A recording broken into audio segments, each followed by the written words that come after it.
السلام علیکم ورحمۃ اللہ وبرکاتہ۔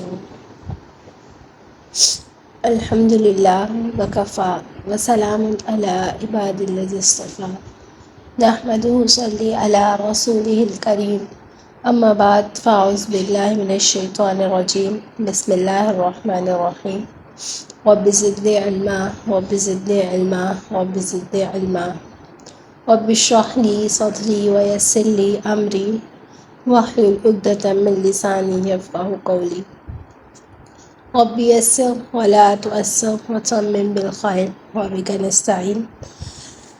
ہم سر یوسف پڑھ رہے تھے جس کی ہم نے کل جو تھا 18 آیتیں پڑھی تھی، اس سے آگے جو ہے آج ہم نے 19ویں آیت سے شروع کرنا ہے۔ ہم نے کل پڑھا تھا کہ انسان کو کیسے جو ہے مشکل وقت پر صبر کرنا چاہیے، صبر جمیل، جس طرح حضرت یعقوب علیہ السلام نے کیا تھا، اور پھر ہم نے کچھ واقعات پڑھے تھے، اور پھر ہم نے یہ بھی اس میں سیکھا کہ مدد جو ہے صرف اللہ سے مانگنی چاہیے۔ تو باقی کا جو واقعہ ہے ہم نے وہاں تک پڑھا کہ جب یوسف علیہ السلام کے بھائیوں نے انہیں کنویں میں پھینک دیا تھا، تو پھر اس کے بعد وہ اپنے والد کے پاس آئے اور انہوں نے کیسے مگرمچھ کے آنسو روئے اور ان سے کہا کہ جو ہے کہ یوسف کو بھیڑیا کھا گیا۔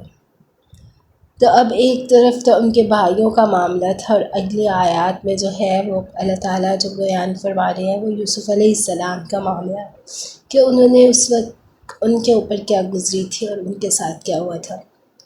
شروع کرتے ہیں، بسم اللہ الرحمن الرحیم۔ وجاء السیارة فأرسلوا وارداءهم فأدلى دلوه قال یا بشرى هذا غلام۔ اور دوسری طرف جس جگہ انہوں نے یوسف کو کنویں میں ڈالا تھا وہاں ایک قافلہ آیا، قافلے کے لوگوں نے ایک آدمی کو پانی لینے کے لیے بھیجا، اور اس نے اپنا ڈول کنویں میں ڈالا تو وہاں یوسف کو دیکھا اور پکار اٹھا، خوشخبری سنو، یہ تو ایک لڑکا ہے۔ اور قافلے والوں نے انہیں ایک تجارت کا مال سمجھ کر چھپا لیا، اور جو کچھ وہ کر رہے تھے اللہ اس کا پورا علم رکھتا تھا۔ وَيَشْرُوهُ بِثَمَنٍ، اور پھر انہوں نے یوسف کو بہت کم قیمت میں بیچ دیا جو گنتی کے چند درہم کی شکل میں تھے، اور انہیں یوسف سے کوئی دلچسپی نہیں تھی۔ اور مصر کے جس آدمی نے انہیں خریدا اس نے اپنی بیوی سے کہا اس کو عزت سے رکھنا، مجھے ایسا لگتا ہے کہ یہ ہمیں فائدہ پہنچائے گا یا پھر ہم اسے بیٹا بنا لیں گے۔ اس طرح ہم نے اس سرزمین میں یوسف کے قدم جمائے تاکہ انہیں باتوں کا صحیح مطلب نکال سکیں، اور اللہ کو اپنے کام پر پورا قابو حاصل ہے۔ لیکن بہت سے لوگ نہیں جانتے، اور جب یوسف اپنے بھرپور جوانی کو پہنچے تو ہم نے انہیں حکمت اور علم عطا کیا، اور جو لوگ نیک کام کرتے ہیں ان کو ہم اسی طرح بدلہ دیتے ہیں۔ 19 آیت سے لے کے 22 آیت کا جو ہے ترجمہ۔ تو اب جب یوسف علیہ السلام کو کنویں میں پھینک دیا ان کے بھائیوں نے، وہ اپنے والد کے پاس چلے گئے، تو اس کے بعد کیا ہوا کہ وہاں سے ایک قافلہ گزر رہا تھا۔ اب جب انہوں نے پانی کے لیے ڈول ڈالا اس کے اندر کنویں میں تو یوسف علیہ السلام نکل آئے، تو وہ خوش ہو گئے اور کہنے لگے یہ غلام ہے۔ تو اب وہ مصر کی طرف جا رہے تھے۔ اب جب مصر کے بازار کے اندر گئے تو وہاں ایک بازار لگتا تھا جہاں پہ لوگ بچوں کو یا لوگوں کو یا عورتوں کو فروخت کرتے تھے، حیضہ غلام۔ حضرت یوسف علیہ السلام کو جو تھا وہ اس بازار میں کھڑا کیا گیا تو ان کی بولی لگی، اور غلام کے طور پہ جو تھا وہ خرید لیا گیا۔ تو اب جو تھا انہیں عزیز مصر نے خریدا۔ عزیز مصر جو تھا کتابوں میں آیا ہے یا تفسیر میں لکھا جاتا ہے کہ وہ تھا، وہ مصر کے بادشاہ کا وزیر تھا، جسے وزیر خزانہ کہتے ہیں۔ تو عزیز مصر تھا، اس نے جو تھا یوسف علیہ السلام کو خرید لیا، اور اس کے بعد جو تھے وہ اپنے گھر لے کر گئے، اور وہیں پہ یوسف علیہ السلام نے جو تھی پرورش پائی، اور عزیز مصر نے ان کو اپنے بیٹے کی طرح رکھا اور ان کی بہت اچھی پرورش کی، کیونکہ ان کی کوئی اولاد نہیں تھی، اس لیے انہوں نے اپنی بیوی سے کہا کہ اس کا اچھے سے خیال رکھنا، میں دیکھتا ہوں کہ یہ آگے وقت میں ہمیں فائدہ پہنچائے گا۔ تو پھر اللہ تعالیٰ نے جو تھا یوسف علیہ السلام کو جوانی دی، اور وہ جوانی کو جب پہنچے تو ان کے پاس بہت حکمت اور علم تھا، اور اللہ تعالیٰ کے بہت نیک بندے تھے۔ اب جب یوسف علیہ السلام نے جو تھا کنویں کے اندر جو تھا اپنی رات گزاری، تو وہ شب غم کیا ان کے اوپر گزرا ہوگا کہ جب یوسف علیہ السلام کے بھائی ان کو کنویں میں چھوڑ کر چلے گئے تو وہ رات کے اندھیرا پڑنے پر بہت غمزدہ ہوئی۔ تو وہ غمزدہ کیوں ہوئے؟ اس کی کیا وجہ تھی؟ کہ اس کی وجہ یہ تھی کہ حضرت یوسف علیہ السلام اپنے بھائیوں کی جوانیوں کو دیکھ کر خوش ہوتے تھے کہ جس طرح میرے سر پر باپ کا سایہ ہے، اسی طرح میرے بڑے بھائی بھی میرے سر کا سایہ ہیں۔ جب آج ان کے اپنے بھائیوں نے ان کے ساتھ بے وفائی کی تو اپنوں سے جب تکلیف پہنچے تو پھر انسان کو درد زیادہ ہوتا ہے۔ کوئی باہر کا انسان یا باہر کا کوئی تکلیف دے تو انسان کو اتنا درد نہیں پہنچتا، جب اپنی تکلیف دیں تو انسان کو زیادہ درد پہنچتا ہے۔ تو شاعر کیا لکھتا ہے؟ دیکھا جو تیرا کھا کے کمائے گاہ کی طرف، اپنے ہی دوستوں سے ملاقات ہو گئی۔ جب اپنوں سے صدمہ پہنچے تو زیادہ دکھ ہوتا ہے انسان کو بہت۔ کہتے ہیں کہ منصور کے لوگوں نے پتھر مارے تھے اور شبلی جو واقف تھے، جاننے والے تھے، انہوں نے ان کو پھول مارا تھا۔ جب منصور کو کا پھول لگتا ہے تو وہ رو پڑا۔ شبلی نے پھول مارا، منصور رو پکارا۔ منصور جو تھا وہ لوگوں کے پتھر کھا کے نہیں رویا، لیکن شبلی کے پھول مارنے سے رو پڑا۔ تو وہ واقف ذرا تھا تو پھول نہ مارتا، یعنی کہ وہ تو اس کا اپنا تھا۔ لوگ تو چلو پتھر مارے تھے، اس کو پتھر مارنے سے بھی اتنا غم نہیں ہوا، لیکن جب کسی اپنے نے اس کو زور سے پھول بھی مارا تو اس نے اس کو درد پہنچایا۔ تو اس سے جب اپنے مارتے ہیں تو انسان کو جو ہے وہ غم پہنچتا ہے، اس کو درد ہوتا ہے۔ اتنا غم اس کو غیروں کے مارنے پہ نہیں ہوتا جتنا اپنوں پہ مارنے پہ ہوتا ہے۔ تو ایسے ہی حضرت یوسف علیہ السلام کو جو تھا وہ غم پہنچا۔ حضرت یوسف علیہ السلام کو اپنے بھائیوں سے صدمہ پہنچا اور ان پر اس کا اثر بھی بہت تھا۔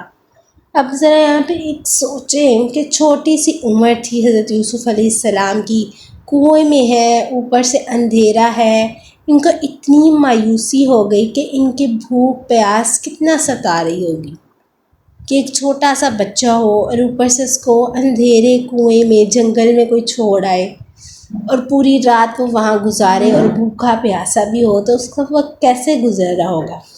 اوپر سے وحشت کتنی ہوگی، کتنا خوف آ رہا ہوگا دل کے اندر، ان کے کتنا خوف ہوگا۔ اگر ایسی صورت میں وہ کسی کی مدد کے لیے پکارتے تو قریب میں تو کوئی انسان بھی موجود نہیں تھا، کیونکہ کنواں تو جنگل کے اندر تھا، اور پہلے وقتوں میں تو اتنی آبادیاں بھی نہیں تھیں، تو اتنے سال صدیوں پہلے کی بات، تو اس وقت تو اتنے لوگ بھی نہیں ہوا کرتے تھے۔ تو اس بچے کی کیا ذہنی کیفیت ہوگی، سوچنے کی بات ہے۔ تو دل پر بھی ان کے کیا گزری ہوگی۔ تو اس وقت حضرت یوسف علیہ السلام نے اللہ تعالیٰ کی طرف متوجہ ہوئے۔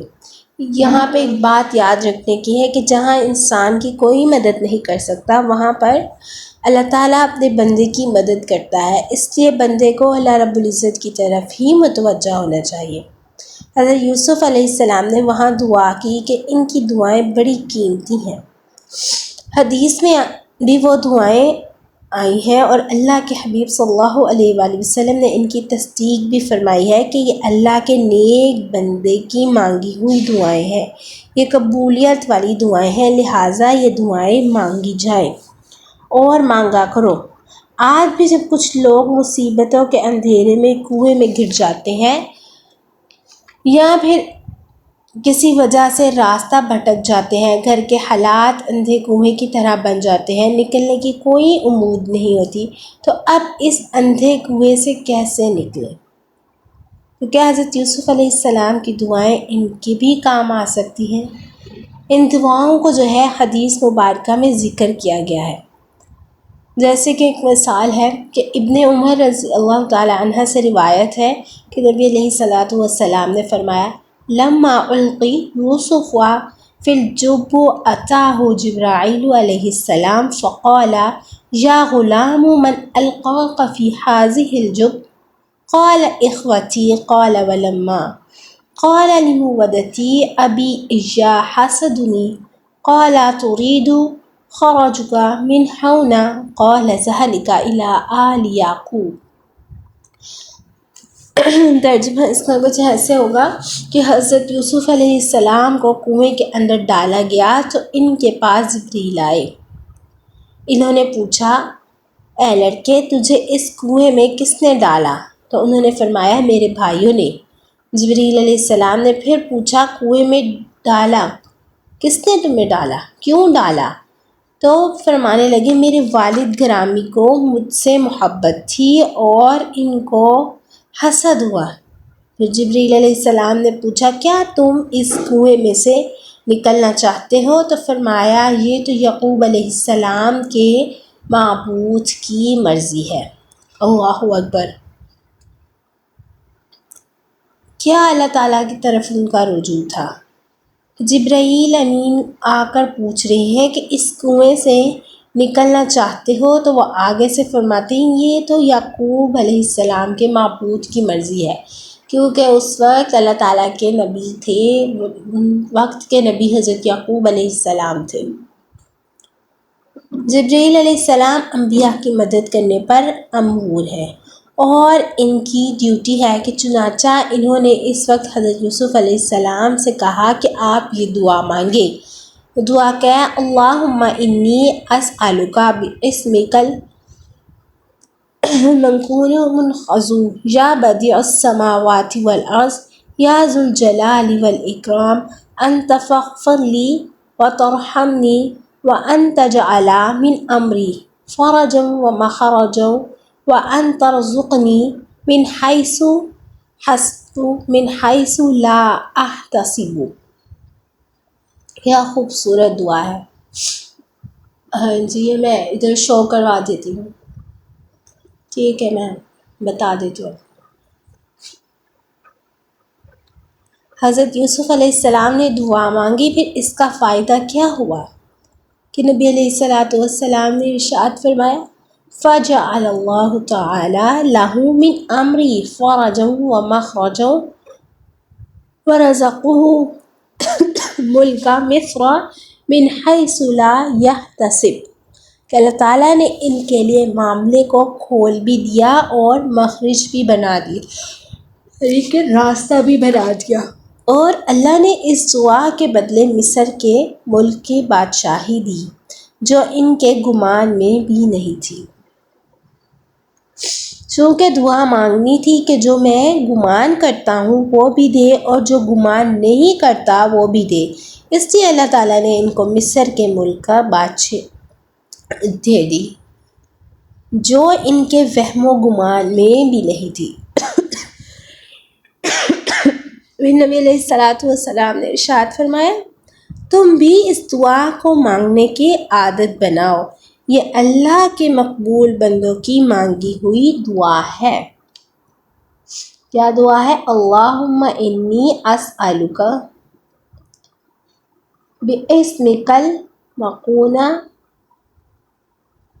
یا بدیع السماوات والارض یا ذو الجلال والاکرام ان تغفر لی وترحمنی وان تجعل من امری فرجا ومخرجا وان ترزقنی من حیث احتسب ومن حیث لا احتسب۔ Repeat. اللہم انی اسألک باسمک المنکور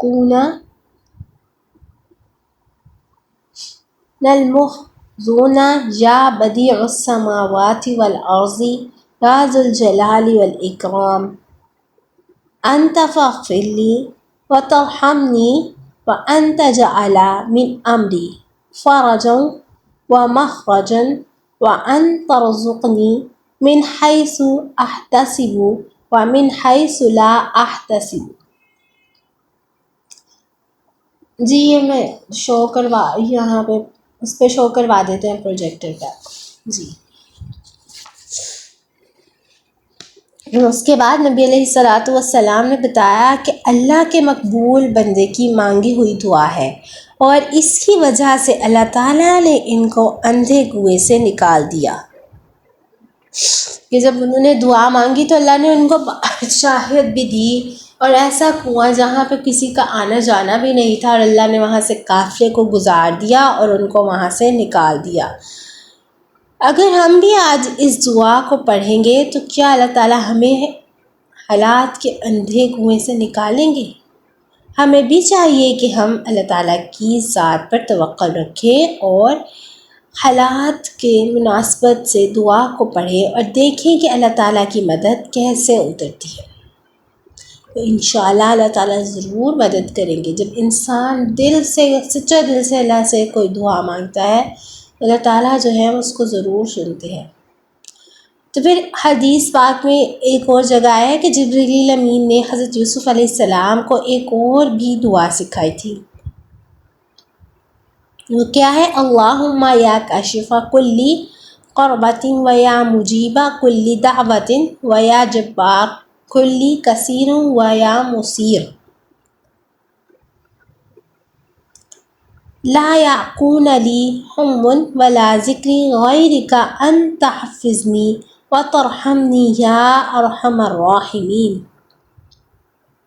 دیکھیں کہ حضرت یوسف علیہ السلام ایک تو کنویں سے نجات حاصل کرنے کی دعا مانگ رہے ہیں، اور ساتھ ہی کہہ رہے ہیں کہ اے اللہ میرے دل میں اپنی محبت بھی بھر دے کہ میرے لیے کوئی غم نہ رہے. اللہ اکبر.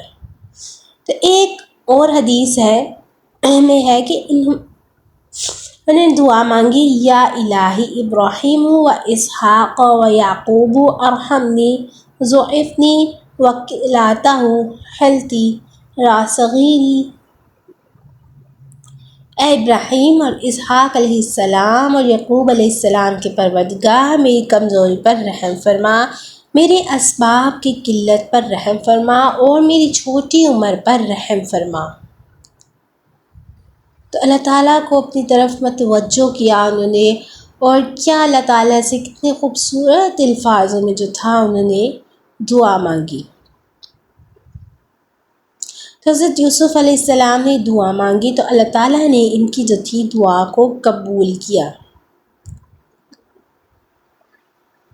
اب کہتے ہیں کہ جو دعا تھی کہ غم کو دور کرنے والی، کہ میرے اب جو اپنے قریب کر لیجئے اور ہر بے چین بندے کی تکلیف کو دور کر دیجئے. اس میں ایک نقطے کی بات یہ ہے کہ حضرت یوسف علیہ السلام نے یہ ایک ایسی دعا مانگی کہ اللہ تعالیٰ نے سحری کے وقت میں ان کے غم کو بھی آسان کر دیا، اور ان کی دعا کو بھی ایسے قبول کیا کہ کوئی غمزدہ انسان سارا دن مغموم رہتا ہے، اور سحری کے وقت اللہ تعالیٰ اس کے غم کو ہمیشہ دور فرما دیتے ہیں.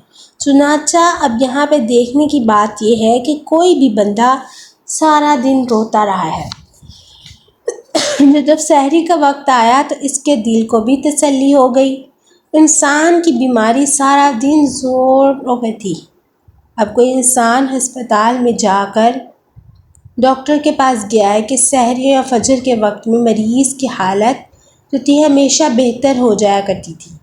جیسے کہ شوگر کے مریض کی شوگر کب کم ہوتی ہے اور کب زیادہ تر ایسا ہوتا ہے کہ شوگر کے مریض کی جو شوگر کم ہوتی ہے وہ صبح کے وقت ہوتی ہے. اللہ تعالیٰ ہر کرب والے کی کرب کی تہجد کے وقت میں آسان کر دیتے ہیں. تو کتنا بہترین وقت ہے. کل ہم نے تہجد کے بارے میں پڑھا تھا کہ ایسا وقت ہے کہ اللہ سے جو مانگا جائے، اور ایسی اس وقت میں تسکین اور سکون ہے کہ انسان کے اوپر اللہ تعالیٰ کی طرف سے طاری ہو جاتی ہے. تو کتنا پیارا اور بہترین وقت اللہ تعالیٰ نے جو ہے تہجد کا وقت رکھا ہوا ہے. تو ایسے حضرت یوسف علیہ السلام کی مانگی ہوئی دعائیں قیامت تک کے لیے ہر کرب میں پڑھنے والے کے کام آتی رہیں گی۔ اس کے بعد آیت میں تھا یا بشریٰ ھذا غلام، کہ انہوں نے جب ان کو کنویں سے نکالا تو کہا لو خوشخبری سنو، یہ تو ایک لڑکا ہے۔ تو جب حضرت یوسف علیہ السلام کنویں میں تھے تو اس وقت ایک قافلہ جو تھا قریب سے گزرا۔ قافلے کے لوگوں کو پانی کی ضرورت تھی، چنانچہ انہوں نے ایک بندے کو بھیجا جا کر پانی لے آؤ۔ وہ بندہ اس کنویں پر آیا اور اس نے کنویں میں ڈول جو لٹکایا، جب اس نے ڈول لٹکایا تو حضرت یوسف علیہ السلام نے اس ڈول کو پکڑ لیا۔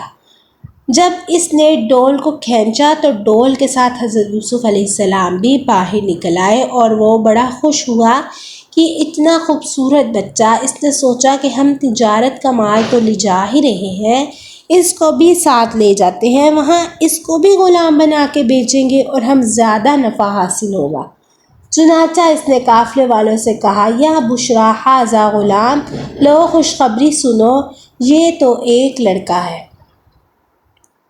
اب یہاں پہ بشارت کے لفظ کا استعمال ہوا ہے۔ بشارت کا لفظ دو طرح سے استعمال ہوتا ہے، خوشخبری دینے کے لیے، جیسے کہ اللہ تعالیٰ نے قرآن مجید میں فرمایا بشر الصابرین، بڑی خبر دینے کے لیے، یعنی کہ کسی بری خبر کے لیے بھی جو ہے یہ قرآن مجید کے لیے استعمال ہوتا ہے۔ جیسے کہ اللہ تعالیٰ نے جہنمیوں کے بارے میں ارشاد فرمایا فَبَشِّرْهُم بِعَذَابٍ أَلِيمٍ۔ تو یہ بشارت کا لفظ دونوں طرح سے جو ہے وہ استعمال ہوتا ہے، خوشخبری دینے کے لیے بھی اور بری خبر بھی دینے کے لیے۔ اب یہاں پہ جو اللہ تعالیٰ نے لفظ فرمایا بشیر، خوشخبری دینے والے کو ہدایت دینا جائز ہے۔ کوئی بھی خوشی کی خبر لائے تو اس کو ہدایت دیا جا سکتا ہے۔ مثال کے طور پر کعب بن ملک رضی اللہ تعالیٰ عنہ سے کچھ دنوں کے لیے نبی علیہ السلام نے بھی بولا، چھوڑ دیا، اور صحابہ رضی اللہ تعالیٰ عنہ نے بھی۔ تو اس کے بعد جب ان کی توبہ قبول ہوگی تو انہوں نے توبہ کی تو قبولیت کی خوشخبری لانے والے کو اپنے لباس ہدیے کے طور پر دے دیا۔ ایسے ہی امام شافعی رحمۃ اللہ نے جس بندے کو امام احمد بن حنبل رحمۃ اللہ کے پاس خوشخبری دینے کے لیے بھیجا کہ اس کو امام احمد بن حنبل نے اپنا کرتا دے دیا تھا۔ ایسے ہی کچھ ہے کہ ایک اور نکتہ یہاں پہ آتا ہے کہ کچھ لوگ بے اولاد ہوتے ہیں، یا کچھ لوگوں کے ہاں صرف بیٹیاں ہوتی ہیں، بیٹے نہیں ہوتے۔ علماء نے لکھا ہے کہ اگر ہر نماز کے بعد اول آخر درود شریف کے ساتھ 41 مرتبہ یا بشریٰ ھذا غلام پڑھے، یہ ان لوگوں کے لیے جن کی اولادیں نرینہ نہیں ہوتی، اللہ تعالیٰ اولاد نرینہ والی نعمت عطا فرمائیں گے۔ اول آخر 11 مرتبہ درود شریف اور 21 مرتبہ یا بشریٰ ھذا غلام پڑھنا ہے جی۔ اس کے بعد جو ہے آیت تھا وَشَرَّهُ، اور انہوں نے بیچ دیا۔ یہاں شرو کے معنی میں ہے، کیونکہ شرع کا لفظ جو ہے خرید و فروخت دونوں کے لیے جو ہے وہ استعمال ہوتا ہے۔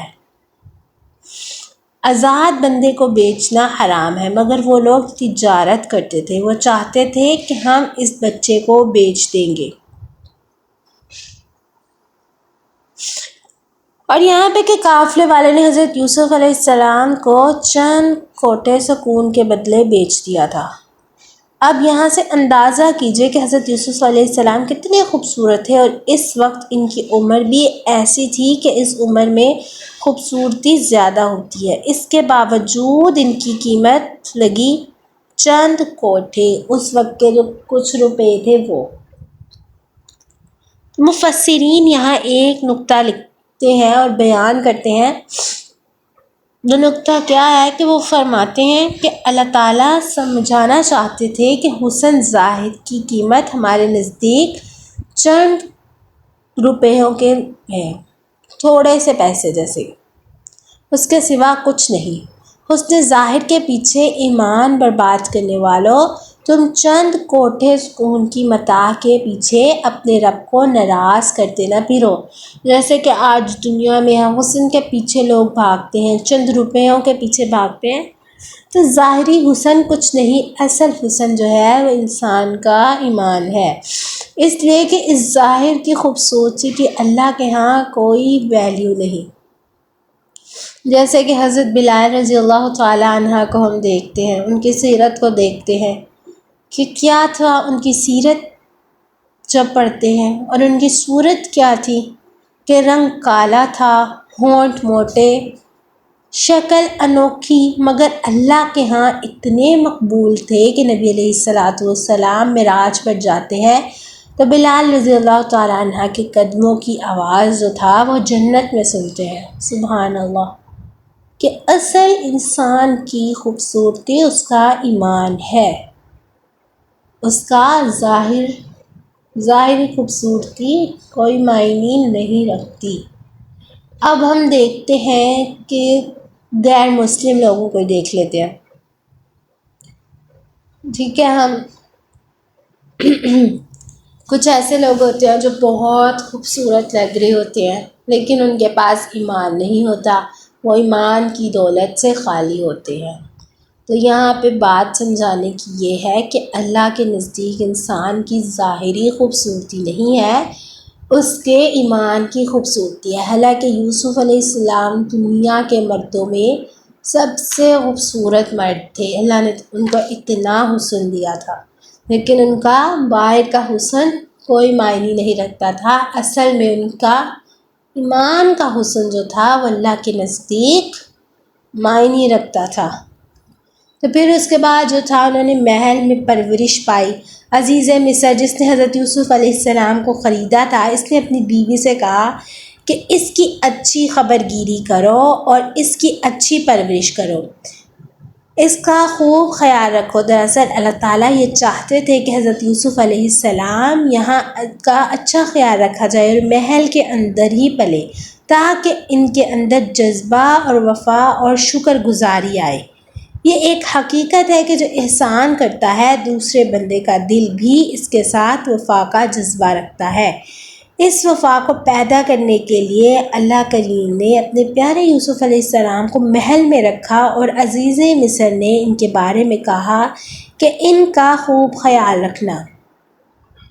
کل اسی احسان کے جذبے نے ہی تو وفا پہ ابھارنا تھا، کیونکہ جب ان کا زیادہ خیال رکھا گیا، ان سے محبت کی گئی تو ان کے اندر بھی ایک وفا کا جذبہ ہو گیا، اور پھر انہوں نے اس کے بعد جو تھا وہ وفا بھی نبھائی۔ اس کے بعد او نتخذہ ولدا، یا پھر اسے بیٹا بنا لیں گے۔ اب یہاں پر نکتہ اور ایک بات سمجھنے کی یہ ہے کہ بی بی آسیہ نے بھی بچہ پالا تھا، یعنی کہ موسیٰ علیہ السلام کو، اور وہ تو ایمان لے آئیں، اور یہاں پر عزیز مصر بھی بچے کو گھر لایا اور اس کو پالا، پھر ان کی بیوی فتنے میں گرفتار ہو گئی۔ ان دونوں میں فرق کیا تھا؟ سیم بات ہے نا کہ بی بی آسیہ نے حضرت موسیٰ علیہ السلام کو پالا، اور جو عزیز مصر کی بیوی تھی انہوں نے یوسف علیہ السلام کو پالا۔ تو اب ان دونوں عورتوں میں کیا فرق تھا کہ ایک جو تھی وہ گمراہ ہو گئی اور دوسری جو تھی نہیں ہوئی، ایک فتنے میں پڑ گئی۔ تو مفسرین نے اس میں فرق یہ لکھا ہے کہ وہاں بی بی آسیہ نے خود یہ لفظ کہے تھے، لا تقتلوہ عسیٰ ان ینفعنا او نتخذہ ولدا۔ وہاں پہ عورت کا یہ جذبہ ہے کہ میں اس سے بیٹا بناؤں گی، اور یہاں پہ ایک مرد یعنی کہ عزیز مصر کا جذبہ ہے کہ اسے بیٹا بنائیں گے۔ یہاں بیوی کا جذبہ نہیں ہے، بلکہ عزیز مصر کے لفظ ہیں کہ ہم بیٹا بنائیں گے۔ چونکہ یہاں پر نظر کچھ اور تھی، اس لیے یہاں پہ زلیخا یہاں فتنے میں پھنس گئی، اور وہاں بی بی آسیہ کو اللہ تعالیٰ نے ایمان کی نعمت عطا فرمائی تھی۔ تو اب دونوں عورتوں میں کیا فرق تھا کہ ایک کے پاس ایمان تھا اور دوسری کے پاس ایمان نہیں تھا۔ اس لیے ایک جو تھی وہ نیک راستے پہ چلی اور دوسری اپنے ایمان کے راستے سے ہٹ گئی، کیونکہ اس کے پاس ایمان کی دولت نہیں تھی، اس لیے وہ فتنے میں پڑ گئی۔ مفسرین فرماتے ہیں کہ اس میں نظر کے زاویے کا فرق ہوتا ہے۔ بی بی آسیہ کی نظر بیٹے کے طور پر دیکھ رہی تھی، اس لیے وہ پاکیزہ نظر تھی کہ انہوں نے موسیٰ علیہ السلام کو جو تھا اپنا بیٹا مانا تھا، اور وہ ایک ماں کی نظر سے ان کو دیکھتی تھی۔ اور جو زلیخا کی نظر پاکیزہ نہیں تھی، حضرت یوسف علیہ السلام کو تو خامند بیٹا بنانا چاہتے تھے، یعنی کہ زلیخا کے جو خاوند عزیز مصر تھے انہوں نے جو تھا یوسف علیہ السلام کو بیٹا بنانے کی خواہش ظاہر کی تھی، جبکہ زلیخا نے ان کو ایک عام انسان کی نظر سے دیکھا تھا۔ یہی نظر کا دیکھنا ہی تو ہے جو انسان کو توحید سکھا دیتا ہے یا پھر اسے بے حیائی سکھا دیتا ہے۔ اب یہاں پہ غور کیجئے کہ ہر عورت ہوتی ہے مگر غیر محرم ہوتی ہے، ان کو انسان ہوس کی نظر سے دیکھتا ہے تو اسے گناہ کا خیال آتا ہے۔ اب گھر میں بھی تو عورتیں ہوتی ہیں، کسی کی بیٹی ہوتی ہے، ماں بھی ہوتی ہے، بہن بھی ہوتی ہے، مگر گناہ کا خیال نہیں آتا۔ اس میں فرق تو نظر کا ہی ہے، کیونکہ محرم اور غیر محرم میں فرق ہے۔ اس لیے اللہ تعالیٰ نے عورت کو جو ہے وہ پردے میں رہنے کا حکم دیا ہے کہ اپنے محرم کے سامنے صرف دوپٹے میں رہے، اپنا چہرہ کھلا رکھے، ٹھیک اپنی زینت اس نے کچھ پہنا ہوا ہے تو اس طرح رہ سکتی ہے، مگر باہر جائے تو اپنے آپ کو ڈھانپ کے جائے تاکہ کوئی غیر محرم اس کی طرف متوجہ نہ ہو سکے۔ یہ جو شریعت نے حکم دیا ہے کہ تم نگاہوں کو پاکیزہ رکھو، جب نگاہ پاکیزہ ہو جائے گی تو پھر تم اس فتنے سے بچ جاؤ گے۔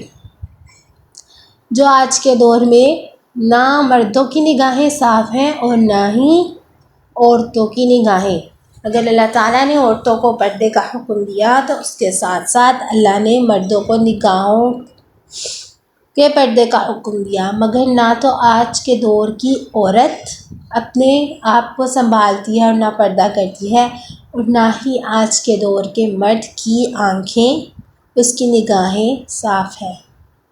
یہ دور فتنہ جس کے بارے میں رسول اللہ صلی اللہ علیہ وسلم نے فرمایا، یہ وہی دور ہے، فتنے کا دور۔ تو اس کے بعد حضرت مولانا قاسم رحمۃ اللہ فرماتے ہیں کہ ایک ہندو سے مقابلہ ہوا، ہندو کہنے لگا، ان کا جو مقابلہ ہوا تو ہندو ان سے کہنے لگا، تم لوگ گائے کو حلال کر کے کھاتے ہو تو پھر سور کا گوشت کیوں نہیں کھاتے؟ تو اس نے پھر ہندو زبان میں کہا، ماس ماس سب ایک ہی، کیا سور کیا گائے۔ ماس کہتے ہیں گوشت کو، یعنی گوشت تو ایک جیسا ہوتا ہے، چاہے سور کا ہو گوشت اور چاہے گائے کا گوشت ہو۔ تو حضرت نے فرمایا، آگے سے جواب دیا، نار نار سب ایک ہے، کیا جورو کیا مائے۔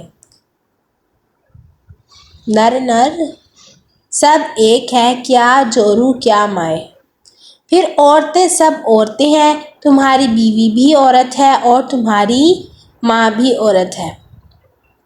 دیکھیں انہوں نے کتنے اچھے انداز سے سمجھایا کہ کہنے کا مقصد یہ تھا کہ جس طرح تم بیوی کے ساتھ رہتے ہو اس طرح ماں کے ساتھ کیوں نہیں رہتے۔ جب اس نے یہ بات سنی تو اسے سمجھ آئی کہ ہاں کہ فرق ہوتا ہے، اس طرح انسان کی نظر کا بھی فرق ہوتا ہے۔ انسان جس نظریے سے دیکھتا ہے، اگر وہ کسی کو صاف نظریے سے دیکھے تو وہ صاف نظریہ ہی رہتا ہے، اس کا رشتہ اس سے صاف اور پاکیزہ رہتا ہے، اور اگر وہ غلط نظریے سے دیکھے تو پھر وہ فتنوں کے اندر ہی پڑ جاتا ہے۔ جیسے کہ یہاں پہ مثال ہم نے حضرت آسیہ اور زلیخا کی پڑھی کہ انہوں نے موسیٰ علیہ السلام کو ماں کی نظر سے بیٹا سمجھ کے دیکھا، اور زلیخا کے شوہر نے ان کو بیٹا سمجھا لیکن اس نے غلط نظر سے دیکھا تو وہ فتنے میں پڑ گئی۔ اس کے بعد مکن نالی یوسف فی الارض، ہم نے یوسف علیہ السلام کو زمین میں ٹھکانہ دیا۔ یہاں فی الارض سے مراد فی البیت ہے، یعنی کہ عزیز مصر کے گھر میں ٹھکانہ دیا۔ واللہ غالب علی امرہ، اور اللہ کو اپنے کام میں پورا قابو حاصل ہے۔ یعنی کہ جب مولا کسی کام کا ارادہ فرما لیتے ہیں تو وہ اپنے کام میں ہمیشہ غالب ہوتے ہیں۔ اب دیکھیں کہ حضرت یعقوب علیہ السلام نے چاہا کہ بھائیوں کو خواب کا پتہ نہ چلے، جب کہ ان کو اس کا اندازہ ہو گیا۔ اس کے بعد حضرت یوسف علیہ السلام نے خواب بتایا نہیں۔ مفسرین نے لکھا ہے کہ جب والد نے منع کر دیا تو حضرت یوسف علیہ السلام تو تعمیل کرنے والے تھے، انہوں نے نہیں بتایا، مگر بھائیوں کو اندازہ ہو گیا تھا۔ چونکہ والد کی زیادہ توجہ ان کی طرف تھی، اس لیے درمیان میں کوئی نہ کوئی راز کی بات ہے۔ تو پھر حضرت یعقوب علیہ السلام چاہتے تھے کہ بھائی حضرت یوسف علیہ السلام سے محبت کریں، مگر انہوں نے محبت کی بجائے ان سے دشمنی کی۔ پھر یہ کہ بھائیوں نے چاہا کہ حضرت یوسف علیہ السلام کو قتل کریں، مگر اللہ نے بچانا چاہا تو بچا لیا۔ پھر اس کے بعد ان کے بھائیوں نے چاہا تھا کہ والد کے دل میں سے حضرت یوسف علیہ السلام کی محبت کم ہو جائے، ان کی محبت نہ بڑھے اور ہماری محبت بڑھ جائے، مگر وہ اور بڑھ گئی اور ان کی محبت نہیں بڑھی۔ اور پھر بھائیوں نے تو کنویں میں ڈالا تھا، مگر اللہ تعالیٰ نے حضرت یوسف علیہ السلام کو محل میں پہنچا دیا۔ پھر بھائیوں نے ان کو غلام بنایا تھا، مگر اللہ نے حضرت یوسف علیہ السلام کو جو تھا وہ بادشاہ بنا دیا۔ تو اب یہاں سے پتہ چلتا ہے کہ واقعی اللہ تعالیٰ کو اپنے کام میں پورا قابو حاصل ہے۔ جیسے کہ قافلے والوں نے حضرت یوسف علیہ السلام کو بیچ دیا اور عزیز مصر نے آپ کو خرید لیا۔ اب ہماری زندگی میں بھی ایک ایسا لمحہ آیا جس میں ہم نے کچھ بیچا اور کچھ نے خریدا۔ وہ کیسے کہ ہم اپنے آپ کو بیچا اور اللہ نے ہمیں خریدا۔ یہاں پہ یہ سوال پیدا ہوتا ہے کہ وہ کیسے، کیونکہ اللہ تعالیٰ نے ارشاد فرمایا ان اللہ یشتری من المؤمنین انفسهم واموالهم بان لهم الجنہ، کہ اللہ تعالیٰ نے ایمان والوں کی جانوں اور مالوں کو جنت کے بدلے خرید لیا۔ تو اس لیے ہم نے کچھ بیچا اور اللہ تعالیٰ نے جو تھا وہ خرید لیا۔ وہ کیا تھا کہ اللہ تعالیٰ نے ایمان والوں کی جانوں، یعنی کہ ہماری جان اور ہمارے مال جو ایمان والے ہیں ان کو جنت کے بدلے خرید لیا۔ کہ اللہ تعالیٰ نے ہماری جانیں اور ہمارے مال جو تھے ایمان والوں سے خریدے ہیں، کیا دیں گے ہمیں آخرت میں؟ جنت انشاءاللہ۔ تو یہاں پہ ایک نقطہ ہے غور کرنے کا کہ انسان کی چیز کو دو وجوہات سے بچاتا ہے۔ یا تو پیسے کی ضرورت ہوتی ہے اس لیے وہ چیز بیچ کر پیسہ لیتا ہے، یا مال بڑھانے کی تمنا ہوتی ہے، چنانچہ وہ کہتا ہے کہ میری 5 روپے کی چیز 50 روپے میں بک رہی ہے اس لیے میں بیچ دیتا ہوں، یا 50 روپے کی چیز جو ہے وہ 150 روپے میں بک رہی ہے تو میں بیچ دیتا ہوں۔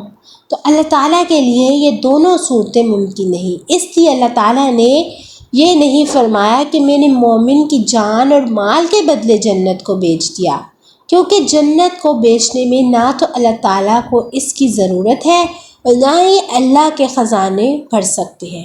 یہاں اللہ تعالیٰ نے بات کرنے کا یہ انداز اختیار نہیں فرمایا کہ میں نے مومن کی جان اور مال کے بدلے بیچ دیا، بلکہ کیا فرمایا کہ میں نے مومن کے مال اور اس کی جان کو جنت کے بدلے خرید لیا۔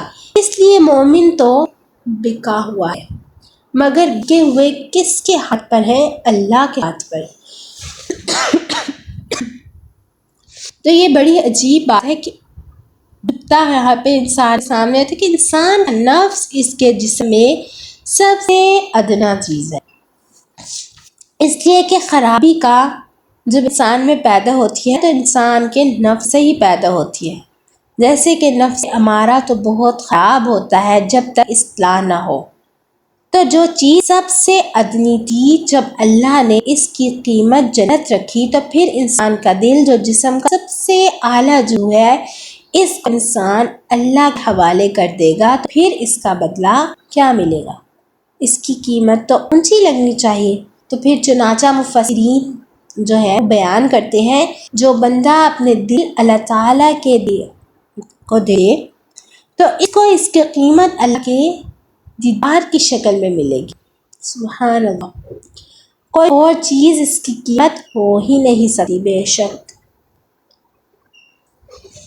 تو اب یہاں پہ غور کریں کہ عزیز مصر نے حضرت یوسف علیہ السلام کو خریدا اور ان کی حفاظت پر لوگوں کو لگا دیا، اور اللہ تعالیٰ نے بندوں کی جانوں کو خریدا اور اس کی حفاظت پر اپنے فرشتوں کو لگا دیا۔ لوگ غلام خریدتے ہیں تو اپنے ناموں پر اس کا نام رکھتے ہیں، جیسا نام تھا شیبہ، لوگوں نے عبد المطلب مشہور ہو گیا، کیا مطلب کے نام پر گیا، یعنی مطلب کا نام غلام۔ اللہ نے بندے کو خریدا تو اللہ تعالیٰ نے بھی اپنے نام پر بندے کا نام مومن رکھا، اسی اللہ تعالیٰ کے ناموں میں سے بھی ایک نام مومن ہے۔ پھر عزیز مصر نے حضرت یوسف علیہ السلام کو خریدا اور بزرگی دی، اور اللہ تعالیٰ نے بندے کو خریدا تو بندے کو بزرگی دیتے ہوئے فرمایا وَلَقَدْ كَرَّمْنَا بَنِي آدم، اور تحقیق ہم نے اولاد آدم کو بزرگی دی۔ کہ کسی کا غلام بھاگنا چاہے، وہ غلام کو بھاگنے نہیں دیتا، واپس کھینچ کے جو ہے وہ لے آئے، اور اللہ تعالیٰ نے بندے کو خریدا تو اب بندے کو بھاگنے نہیں دیتا، بلکہ فرماتے ہیں أَيْنَ تَذْهَبُونَ، ادھر جاتے ہو۔ اللہ تعالیٰ یہ بھی فرماتے ہیں یا ایھا الانسان ما غرک بربک الکریم، اے انسان تجھے تیرے کریم پروردگار سے کس چیز نے دھوکے میں ڈال دیا۔ تو لوگ غلام خریدتے ہیں تو وہ چاہتے ہیں کہ غلام ہماری حفاظت کرے، مگر اللہ تعالیٰ کا معاملہ دیکھیں کہ اللہ نے غلام خریدے تو اللہ نے اس بندے کی حفاظت کی خود ذمہ داری لی ہے۔ تو اللہ فرماتے ہیں فَاللَّهُ خَيْرٌ حافظ، لوگ اپنے غلاموں سے کام لیتے ہیں تو وہ ان کو اس کا بدلہ تنخواہ دیتے ہیں، کیونکہ وہ یہی کہتے ہیں کہ یہ غلام ہے۔ اگر اللہ پر ہم قربان جائیں، اللہ سبحانہ وتعالیٰ وہ کیا عظیم مالک ہے انسان کے کہ اس نے بندے کو خریدا اور بندے کو فرمایا میرے بندے تم جو عمل کرو میں تمہاری ہر عبادت پر تمہیں اجر دوں گا، جزاء بما کانوا یکسبون۔ تو سبحان اللہ، اللہ رب العزت کتنے اچھے انسان کے مالک ہیں۔ تو غلام اگر کوئی غلطی کر لے تو مالک برداشت نہیں کرتا۔ اب ہم اپنے گھروں میں دیکھیں، ہم نے غلام تو نہیں رکھے ہوئے، بہرحال ہمارے گھر میڈ کام کرتی ہیں یا ورکر کام کرتے ہیں، تو اسے کوئی چھوٹی سی غلطی ہو جائے تو ہمیں کتنا غصہ آ رہا ہے، اور ہم ان پہ غصہ نہیں کرتے کہ ہم تمہیں تنخواہ دیا اس کے باوجود تم نے ایسا کام کیا یا کچھ ایسے کیا۔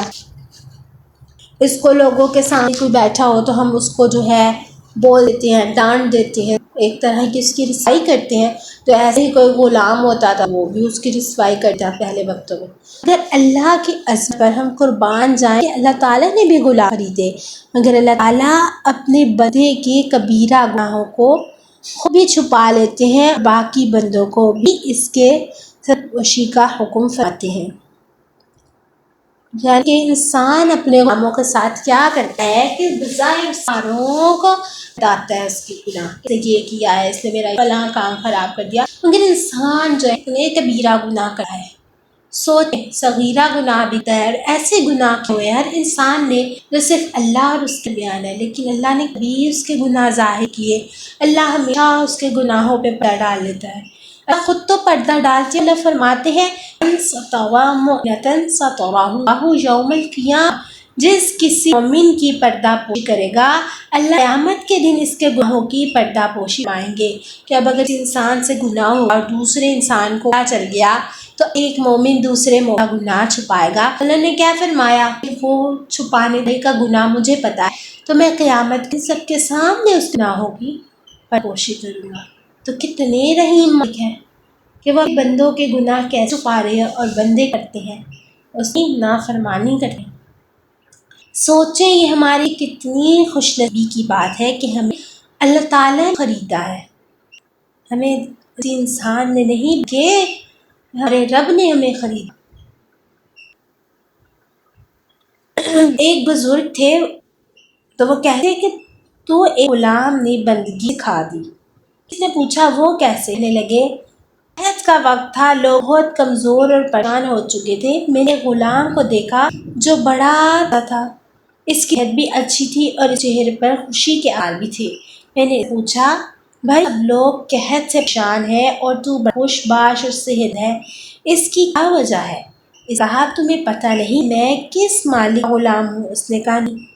اس نے کہا فلاں امیر آدمی میرا مالک ہے۔ بزرگ فرماتے ہیں ہمیں اپنے اللہ کے خزانوں پر اتنا بھروسہ ہونا چاہیے کہ دیکھو ایک آدمی کا غلام تھا اور وہ امیر تھا اور دنیا باقی لوگ قحط میں مبتلا تھے، تو اب ہم پہ پریشانی آ جائے تو ہم کتنا پریشان جاتے ہیں۔ ہم یہ نہیں سوچتے کہ ہمارا مالک کون ہے جو تمام پریشانیوں کو جو ہے دور کر سکتا ہے، یہ کتنے بڑے خزانے۔ ہمیں اصل میں اپنے مالک کے خزانوں پر بھروسہ ہونا چاہیے، اپنے اللہ رب العزت پر ہمیں بھروسہ کرنا چاہیے۔ کچھ لوگ ایسے ہوتے کہ وہ غلام خریدیں اور اس کو بڑھاپے کے جو ہے وہ آزاد کریں، اور غلام خدمت کر کر بوڑھے ہو جاتے ہیں تو مالک ان کو بڑھاپے کی وجہ سے آزاد کر۔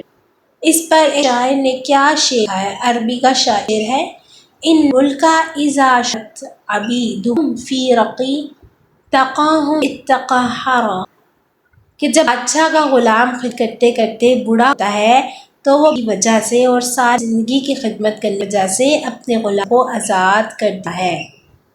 وَأَنْتَ يَا سَيِّدِي بَكْرًا فَإِنِّي قَدْ شَعْتُ تَقْنِي مِنَ النَّارِ، اور اے میرے سردار تو اس بات کا مستحق ہے، اللہ میں بھی تو کلمہ پڑھتے تھے اور تیرے بے سجدہ کرتے تھے، بوڑھا ہو گیا ہوں، آپ بھی مجھے جہنم کی آگ سے آزاد کر دیجئے۔ یعنی کہ اگر جب خدمت کرتے کرتے بوڑھا ہو جاتا ہے تو اس کو ایک انسان جو ہے وہ آزاد کر دیتا ہے۔ تو اس نے کیا شعر لکھا کہ اللہ میں آپ کی عبادت کرتے بوڑھا ہو گیا ہوں تو مجھے جہنم کی آگ سے آزاد کر دیجیے۔ تو اب ضروری نہیں ہے کہ ہر انسان پہ یہ وقت آئے وہ بوڑھا ہو جائے، انسان جوانی میں چلے جاتے ہیں، اس لیے اللہ تعالیٰ سے جو ہے ہر وقت توبہ چاہیے اور جہنم سے آزادی مانگنی چاہیے۔ کبھی کبھار غلاموں کو جوانی میں بھی آزادی ملا کرتی ہے، تو ایسی انسان ہے کہ انسان کو کیا پتا اس کی عمر، کیا پتا اس کے وقت کا کہ وہ کب یہاں سے چلا جائے۔ تو اس لیے ہر وقت اللہ تعالیٰ سے جہنم سے آزادی کی ہمیں توبہ کرنی چاہیے، استغفار کرتے رہنا چاہیے اور اللہ کا شکر کرنا چاہیے کہ اللہ نے جو ہے ہمیں مومن بنایا ہے اور ہم کسی اور کے غلام نہیں بلکہ ہم اللہ کے غلام ہیں، اس لیے اللہ نے ہمیں جنت کے بدلے خریدا ہوا ہے۔ تو اللہ سے دعا ہے جو ہمیں اللہ تعالیٰ اس پہ عمل کرنے والا بنائے۔ انشاءاللہ ہم جو ہے کل اگلی آیات ہے وہ شروع کریں گے۔ آج ہماری 22 آیتیں ہو گئی ہیں، کل ہم 23ویں آیت سے شروع کریں گے۔ وآخر الحمد للہ رب العالمین۔ السلام علیکم ورحمۃ اللہ وبرکاتہ۔